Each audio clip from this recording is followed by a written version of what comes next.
In this video, I'll break down the 9 types of investment platforms on the market. There are a lot of software tools you can use to make money. The question is, which one should you go with? Well, in this video, I'll break down the different types. I'll give you examples of each. I'll talk about the risks with each, and I'll talk about the estimated returns you can make. Stay to the end. I'll let you know which platform can make you the most money.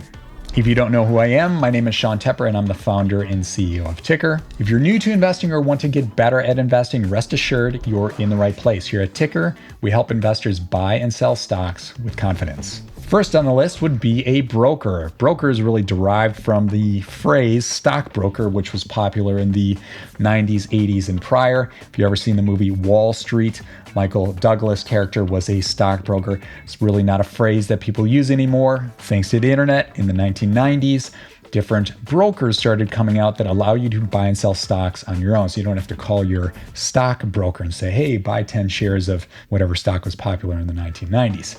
The name stockbroker really isn't used anymore.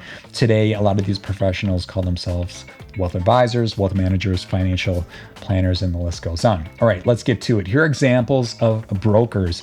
The big players here in the States include Fidelity, Schwab, E-Trade, Robinhood. There's also Interactive Brokers, which has a global footprint. They're in a lot of countries and territories. Outside the States, some of the big brokers include eToro, Webull, Moomoo, Zeroda. List goes on. Essentially, brokers are now low fee or free. You can join these platforms for free, connect your bank account, and then you can typically buy and sell stocks for free or low fee. If your broker is a low fee, don't split hairs on it. At the end of the day, you really just want a broker that is protecting your money.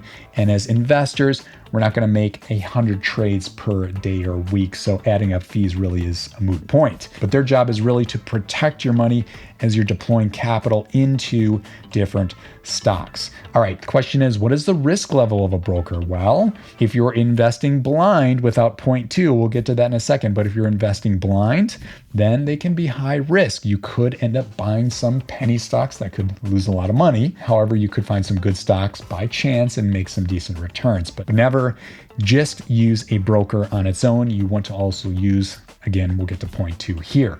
Now, what kind of returns can you expect with a broker? Well, if you're buying ETFs or index funds, really just a bundle of stocks, if you're keeping up with the market, you can expect about 10% per year. Now, if you're investing in individual stocks, you can get higher than that. So let's get right to number 2, which is a screener.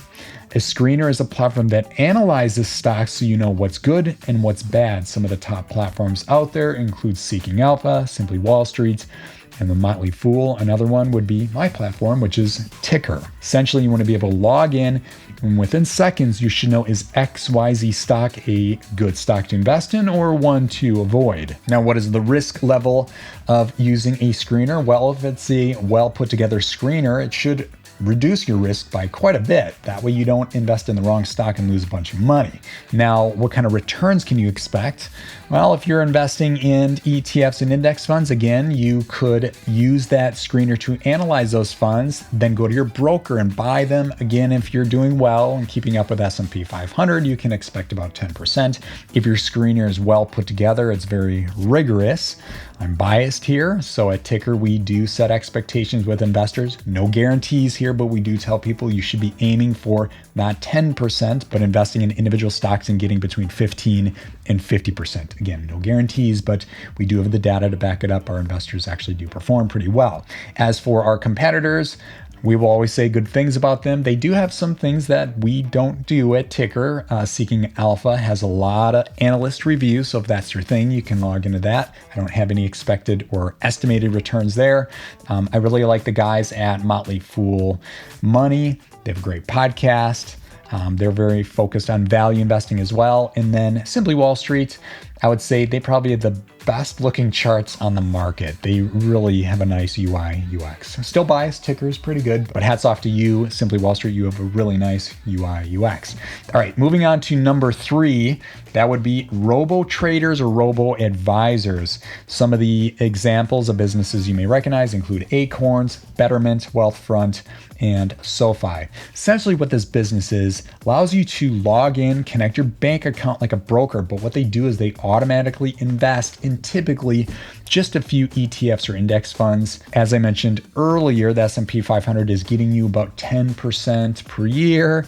With robo-traders, robo-advisors, you should expect about the same returns. So nothing fancy there. They're not going to put you in individual stocks, and they do set risk levels there. Of course, I would say risk level with robo-traders is relatively low because all they're doing is putting your money into ETFs and index funds. Do keep in mind they do charge a small fee to automate that process for you.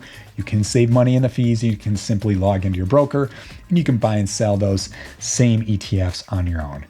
Either automate it or do it yourself. It's up to you. All right. Moving on to number 4 would be mutual funds. You could go to a company such as Vanguard or T. Rowe Price. Vanguard, of course, is a broker. You can buy individual stocks, but there's a lot of mutual fund companies out there, and very similar product to an ETF or index fund, really just a bundle of stocks, sometimes stocks and bonds.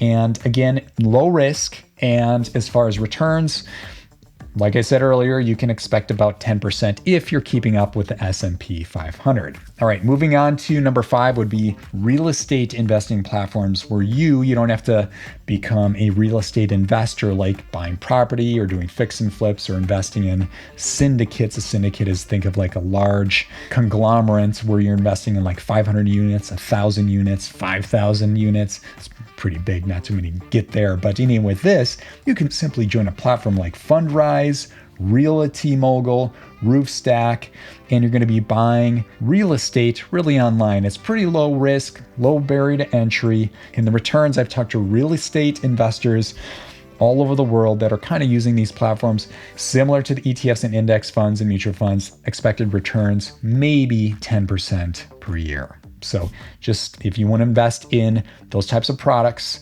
especially real estate, just set expectations pretty much, at best keeping up with the market. All right, moving on to number 6 would be alternative asset platforms. If you ever hear that phrase, alternative asset, that would be, think of it like Masterworks is a good example where you can invest in art. There's also Rally Road, which is collectibles. There's Yield Street, which is focused on private credit. And there's a list of other platforms, but essentially anything that's not a public stock, a stock being a public company, it's something that's alternative to that you can invest in. Now with this, I would say risk is high compared to everything else we talked about, especially investing in art. Are you going to see a return on investment? I would argue no, but to each their own. Proceed with caution. High risk and then returns. I've talked to people that have invested in alternative assets and they don't really make a lot of money. Maybe in some cases, but it's high risk, low return. Am I in favor of that? Not really. But again, if somebody wants to diversify and invest in alternative assets like that, totally fine. It's your journey. All right, number 7 would be, everybody knows of these platforms, cryptocurrency trading platforms. So you have examples such as Coinbase, Binance, Kraken, Gemini, the list goes on. They're everywhere. I swear there's a new crypto exchange coming out every other Tuesday. Do we need another crypto exchange? I would argue no, but hey, if you want to invest in one of those, so be it. But anyway, with platforms like this, you can buy and sell crypto coins like Bitcoin, like Ethereum. I would say this, we do educate our Tykr audience that crypto is high risk, very high risk. So we tell people try to go 5% or less of your net worth. Don't take a second mortgage out on your home, which I've talked to people that have done that, put it all on Bitcoin, and then it falls off a cliff. You lose a lot of money. So that's why we tell people 5% or less. There are financial institutions much larger than Tykr. They kind of use the same benchmark, kind of that 5% rule. Returns, now we do know that Bitcoin, going over the last 5-10 years, it's been a roller coaster up and down, but there have been years when it rallies, would it go from like 10,000 up to 100,000 per coin? Those are big returns. Doesn't happen to most platforms, but set expectations. It can be very high risk. Just like I said, 5% or less is ideal. All right, number 8 would be social trading platforms. Examples include eToro, Zulu Trade, Blossom Social. There's a few others out there, but they allow you to log in. You can follow other people. You can see their portfolios. You can get notifications when they make trades. It's a really cool idea. It makes you feel part of a community, kind of moving in the same direction. The issue is, and this is why these types of platforms can be medium to high risk, is if you have 10,000 people all pointed in the same direction at a stock that's a meme stock that's got horrible financials, that's 10,000 people that could potentially lose a lot of money. I always say go back to platform number 2 on the list, a screener, to really cut through the clutter to know, hey, is this actually a good stock or not? So just because the crowd is running off the cliff doesn't mean you need to run off the cliff. As far as risk level, again, hammer on that real quick, medium to high, and then returns. Unfortunately, a lot of these platforms, they don't show what the community is making. With Tykr, we are adding a community feature so you can follow people in Tykr. You can see what stocks they hold. You can actually get notifications. And right now you can log into Tykr. You can actually compare your returns against the community and against the S&P 500 to see the proof in the pudding. Nobody else is doing that. I'll stop talking about Tykr here, but if you're going to do a social platform, in my opinion, do it right. All right, moving on to number 9, crowdfunding platforms. Examples include Seed Invest, Start Engine, Republic. Everybody's heard of Indiegogo. There's a long list. Kickstarter, that's another one. Allows you to invest in private companies, really hoping that they make a bunch of money over the coming years, 5, 10 years, so on and so forth. It's pretty much open for anybody to invest in, depending on what country you're located in. You might be able to invest in some of these platforms, some countries don't, but it's an opportunity to invest in private businesses. Now, I would say this platform is high risk, but can be very high returns. Now, the majority of the businesses on those platforms, I have to say this, a lot of ambitious entrepreneurs, but there's a lot of them that don't have prior business experience, either working for large public companies, really moving the needle, like millions of dollars, or, building private businesses in the past and building them to sell. So again, I love entrepreneurs. I am one myself, but there's a lot of risk on those platforms. There's a lot of software tools or even ideas I would not touch. So just proceed with caution. Can be high risk, but high reward. But a lot of people I've talked to about the investments they made on those platforms, they have unfortunately lost money. Now, in their case, they maybe invest $500, $1,000, not a big deal. But again, proceed with caution. So those are the 9 different types of platforms on the market. If you see any advertisements on any platform talking about, hey, use this tool to use money, in most cases is going to fall into one of the 9 categories I covered. Now, the one that can make you the most money, I am biased. We go to number 2, which would be screener. You have the right screener. You can find a bundle, and we teach people at Tykr, you want to own between 10 and 15 stocks if you're in wealth building mode. If you're in wealth protection mode, like you're nearing financial independence or retirement, then go into index funds or ETFs. But if you have a timeline to achieve financial independence, retirement that's 5 years out or longer, then you want to be in a focused portfolio of, again, 10 to 15 stocks.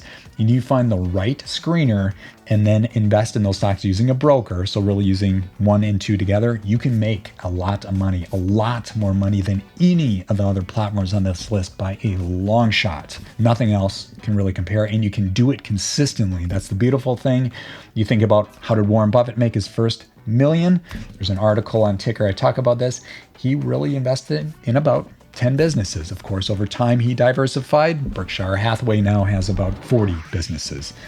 Shows you go from 10, then diversify to about 40. All right, I hope you like this video. If you want to buy and sell stocks on your own with confidence, you can join Tykr for free. And of course, don't buy and sell stocks based solely on what you hear. Only buy and sell stocks that align with your own personal financial goals. Thanks for checking out this video. We'll see you in the next one. Bye for now.